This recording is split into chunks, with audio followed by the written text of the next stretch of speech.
So today's question is, how do small businesses balance the cost of investing in their brand and the cost of investing in tactical marketing and promotional activity? And this is a really difficult one because often for a small business anyway, budgets are tight. But I've got a quick and easy answer for you, and I'm going to tell you more about how you should split the available budget you've got between brand and marketing tactics. So when you're starting a business, obviously the cost is really heavily weighted towards brand because you've got all those fundamental brand platform elements to get in place. Your website, your brand identity, the look and feel, the key messaging, the tone of voice, all of those things are really important. So the upfront costs are always much heavier on the brand side.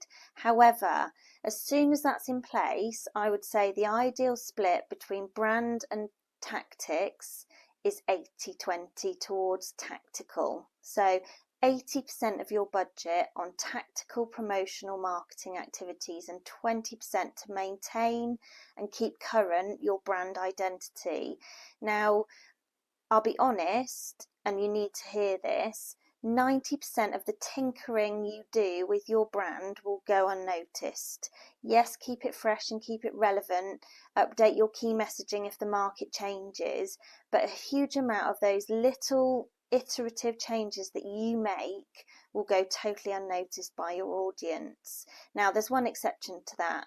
I would say that if you're changing things like the colour of call to action buttons and A/B testing that, so the colour of a book now button or the wording book now versus choose now or pick now or inquire or whatever your call to action buttons might be, then that's really important ongoing testing. But all of the other stuff, just keep it at a minimum of 20% and reserve 80% of your budget for tactical activities.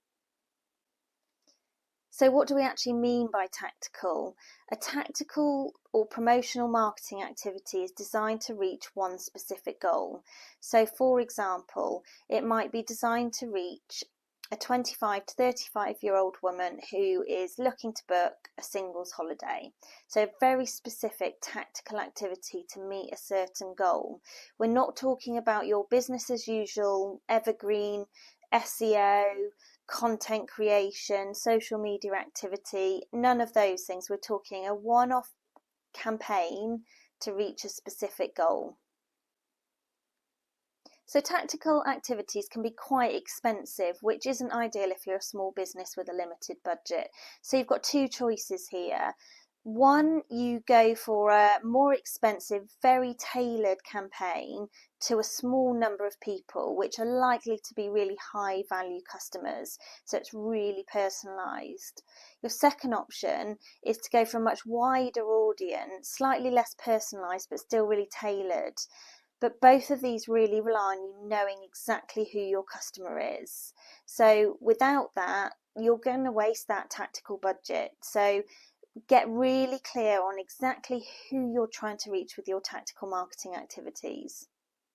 Right, let me give you some examples of brand versus tactical. So the investment in your brand is going to be your shop front effectively, your website, your tone of voice, your vision, your mission, your values, your look and feel, your logo, your brand identity, your colour palette.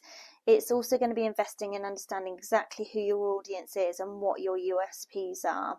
And then from there, you've got some ongoing maintenance costs, like we said, to keep your brand fresh and relevant. PR, events. When it comes to tactical promotions, like I said before, you're looking for a specific vehicle effectively for your campaign. So that might be something like direct mail, out of home media, it might be print advertising if you're convinced your audience still read print material. And when I say read, I mean cover to cover. If they scan through a magazine in the dentist surgery, then that is not good enough. That is not going to get you the engagement you want. It could be a competition, it could be events, it could be social media, it could be PR, it could be any one of those mechanics to get your message across to your target audience. Now, The key here is understanding exactly where your audience are and how they consume information. And this doesn't have to be really high budget. So think about where your customers are. It could be really simple. If you're trying to reach business people in a certain region, for example, figure out what the biggest business parks are in your area.